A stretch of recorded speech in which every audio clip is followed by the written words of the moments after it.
Well, the head of the electrical union spoke exclusively to KITV4 News tonight. He says the union decided to strike because during a negotiating session this afternoon, HECO managers said they had to run the latest proposals past the company president, and they wanted to break for the weekend.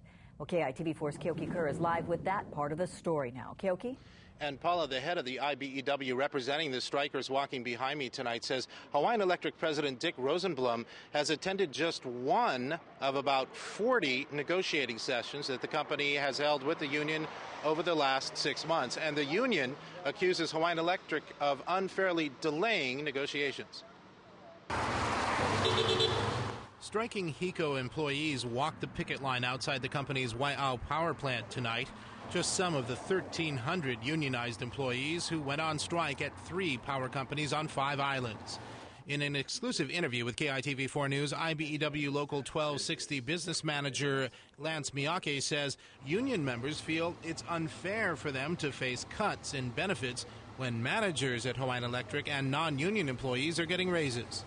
It's pretty upsetting that they're asking them to take a cut and they're getting bonuses, they're getting stock options. You know, the stockholders are getting their dividends, and it's like everybody's getting something except the guys who are doing the work. He knows the public will be upset that workers walked off the job when thousands of Oahu residents are out of power. People are angry, but who are the ones that fix the things that's broken? It's our guys, and they were working. They only stopped because they stopped negotiating. Hawaiian Electric Executive Vice President Robbie Alm said this. I don't believe on either side there's been game playing around the schedule. I don't believe that. I think we've been trying to formulate decent counter proposals for each other. The union says management tried to split the membership, cutting pension benefits for employees 45 and under, but keeping pensions the same for those 45 and older. One of the things on the table we asked them to consider was a 1-year contract, no raise, and no takeaways. So it's not about money. They said no. Hawaiian Electric is using its non-union supervisory personnel and contractors hired from Hawaii and the mainland to fix outages in Ewa Beach, Waipahu, and elsewhere. Clearly, it's going to be slower. We have less crews to deploy. I do want to ask the public for its patience. We are obviously not at full staff and are having to prioritize the work. Now we're back here live on the picket line on King Street tonight. A Hawaiian Electric spokesman told me just a couple of minutes ago that Miyake's characterizations are one-sided. He says that the president of the company has been deeply involved in negotiations through representatives, and he would not confirm whether he actually only personally attended one of those many dozens of negotiating sessions over the last 6 months. Now, if the union wanted to speed up negotiations, the strike appears to be having an effect. The union says before the strike earlier this afternoon, Hawaiian Electric managers claimed they wouldn't be able to sit back down at the bargaining table until Monday.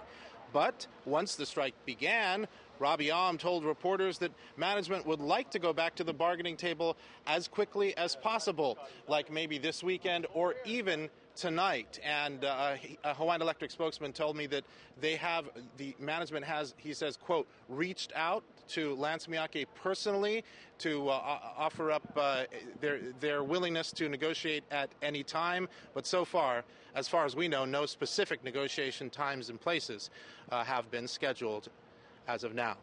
That's it for me, live from King Street. Back to you, Paula. All right, thank you, Keoki.